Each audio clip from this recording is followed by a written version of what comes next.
आम्ही यात्रा मैदान व्हावं म्हणून जिल्हाधिकारी साहेबांकडे निवेदन दिलेलं आहे।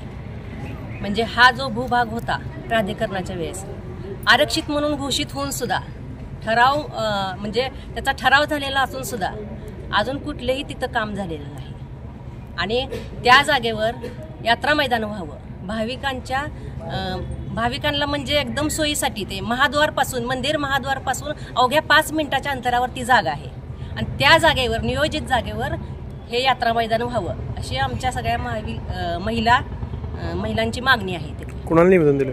आम्ही जिल्हाधिकारी साहेबांकडे निवेदन दिलेले आहे आणि काल पालकमंत्री पण आले होते।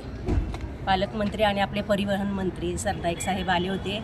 त्यांनी हे आमची भेट घेऊन आमचं सगळं व्यवस्थित ऐकून घेतलेलं आहे आणि त्यांनी सांगितल्यामुळं आम्हालाही थोडा कुठंतरी आशेचा किरण आता दिसतोय। इतके दिवस तर काही काम झालेलं नाही पण आता आशा वाटायला लागली की हे काम होऊन जाईल। तुमची पुढची भूमिका काय असणार जर तुमच्या मागणीप्रमाणे जर झालं नाही पुढे तर? नाही, पुन्हा आम्ही उपोषण करणार। मग ही जर मागणी जर आमची मान्य झाली नाही तर आम्हाला उपोषणाला बसावं लागेल। मग परत भूखंड कुणाच्या ताब्यात आहे सध्या? ते मूळ मालकांच्या ताब्यात आहे।